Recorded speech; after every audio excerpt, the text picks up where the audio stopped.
Sunday, the 29th of April, 1945, 1 week before the end of World War II in Europe. The US 7th Army's 45th Infantry Division liberates Dachau, the first regular concentration camp built by the Nazi government. The soldiers smell not only human excrement, but also decaying bodies, causing many of them to cry or vomit, as they find piles of impossibly malnourished corpses, more than 30 railroad cars filled with thousands of dead bodies, and 30,000 survivors, most of them severely emaciated, who look like walking skeletons. Thousands of them are sick and will die from typhus epidemics and starvation during the months following the camp's liberation. Dachau's last commandant is Martin Gottfried Weiss. Martin Gottfried Weiss was born on the 3rd of June 1905 in Weiden in der Oberpfalz, then part of the German Empire. Weiss had 2 sisters and was raised as a Catholic. After school, he pursued further education in mechanical engineering, which he finished in 1924 and worked as an intern in an ironworks. During the summer of 1926, Weiss became a member of the Nazi Party, and together with 2 friends in his hometown, established local branches of the SA and the Hitlerjugend, which were the Nazi paramilitary and youth organizations respectively. Later, Weiss studied electrical engineering, finishing in 1930. His grades were so good that he worked as an assistant at the school until April 1932, when he was released. He went back to the Weiden area and joined the SS, and under his leadership, the small SS troop provided speaker protection at Nazi Party meetings in the neighboring villages at weekends. In 1934, 1 year after Adolf Hitler and his Nazi Party came into power, Weiss got married, and the marriage produced 2 children. Immediately after Hitler came into power, Germany became a dictatorship, and the Nazi regime quickly began to restrict the civil and human rights of the Jews, and established the first concentration camps, imprisoning its political opponents, homosexuals, Jehovah's Witnesses, and others classified as dangerous. Unlike prisons with which they are often inaccurately compared today, concentration camps were independent of any judicial review. The first such camp, Dachau, was established in March 1933, less than 2 months after Hitler became the Chancellor. Weiss was a member of the guard team at Dachau from April 1933. In November the same year, he became the engineer of the camp. During the first year, the camp had a capacity of 5,000 prisoners. Initially, the internees were primarily German communists, social democrats, trade unionists, and other political opponents of the Nazi regime. However, over time, other groups were also interned at Dachau, such as Jehovah's Witnesses, Roma and Sinti people, homosexuals, repeat criminal offenders, as well as so-called asocials, whom the regime incarcerated because they could not or would not find gainful employment. During the early years, relatively few Jews were interned in Dachau, and then only usually because they belonged to one of the aforementioned groups or had completed prison sentences after being convicted for violating the 1935 Nuremberg laws, which put Nazi ideas about race into law. From March 1936, Weiss became adjutant to the camp commander, Hans Loritz, and his successor, Alexander Piorkowski. The Second World War started on the 1st of September 1939 when Germany invaded Poland. In April 1940, Weiss received an order for the construction of the Neuengamme concentration camp, and in November he became the camp commandant. The Neuengamme camp was tasked to deliver building materials for buildings in the nearby city of Hamburg. From April till July 1942, he was also in charge of the nearby Arbeitsdorf camp. In September 1942, Weiss returned to Dachau, where he served as commandant. To Dachau, Weiss had taken some of his capos from Neuengamme. Some were former criminals and called him the father of the prisoners. Soon, a certain savior myth developed around him in the camp. Nevertheless, shortly thereafter, Oswald Pohl, a high-ranking Nazi who played a significant role in the administration of the concentration camp system, strongly criticized Weiss for the poor conditions of the prisoners. According to Pohl, the miserable conditions of the inmates minimized their work performance, and Weiss had been instructed to pay more attention to maintaining the prisoners' working capacity. Weiss thereafter made conditions in the camp a bit more humane. he ended the practice of hanging on stakes as a form of punishment, while corporal punishment such as whipping and caning was applied more frequently. Arbitrary punishments were eliminated, and although there were instances where this was not consistently followed, they were significantly reduced.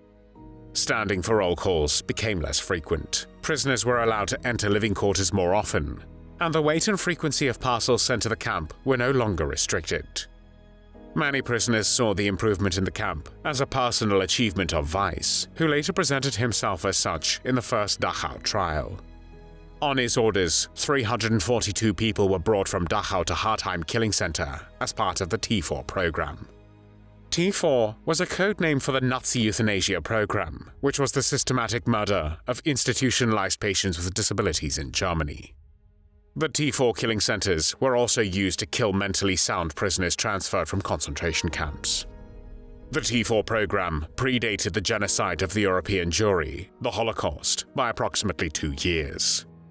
Historians estimate that the program claimed the lives of 250,000 men, women, and children. Weiss worked in Dachau until November 1943, and during his time as commandant, 35 people were hanged and 18 people were shot. Before his post-war trial, Weiss insisted that these people were not concentration camp prisoners, but prisoners of the Gestapo, the secret state police of Nazi Germany.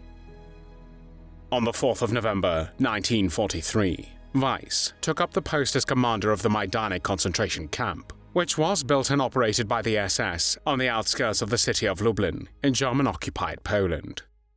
He was appointed to this position after his predecessor, Hermann Florstedt, was charged with wholesale theft from the Third Reich to enrich himself.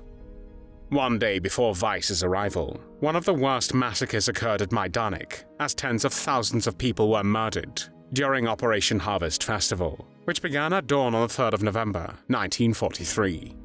SS and police units surrounded the nearby Travniki and Poniatowa labor camps. Jews were then removed from the camps in groups and shot in nearby pits dug for this purpose.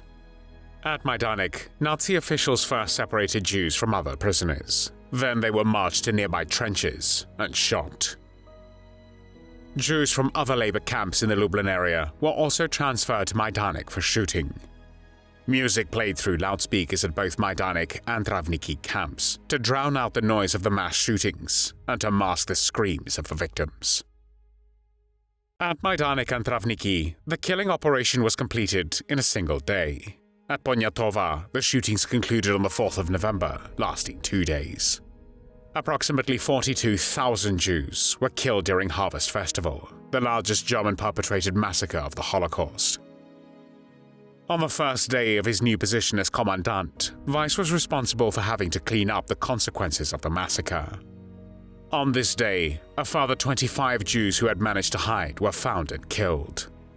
An additional 611 Jewish prisoners, 311 women, and 300 men were given the task of sorting the clothes and the remains of those murdered. The men had to cover the mass graves of the people who were executed, but later assigned to exhume the bodies and burn them on pyres. Once this work was completed, they too were killed. Weiss remained the commandant of Majdanek until May 1944. In November of the same year, he was sent to Mühldorf, which was a subcamp of the Dachau concentration camp complex.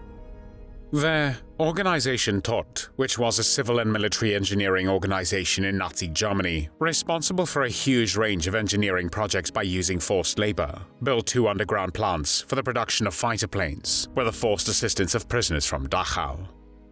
Due to the great material shortage of the German Air Force, the work was carried out without any consideration for the inmates. Jewish prisoners risked being sent to gas chambers if their work performance did not meet expectations. Some died of the hard work, some from typhus, and those who could not work any longer were sent to Auschwitz. On the 26th of April 1945, Weiss again became a commandant of Dachau. However, his tenure did not last long, as the camp was liberated 3 days later on the 29th of April.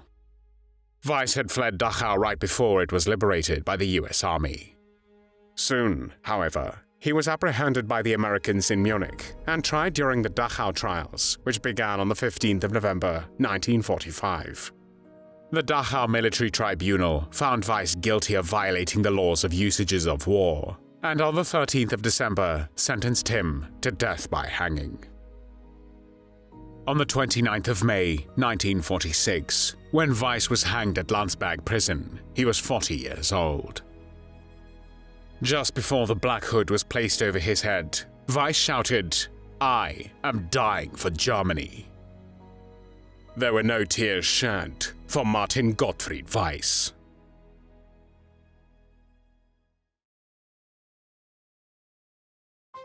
Thanks for watching the World History Channel.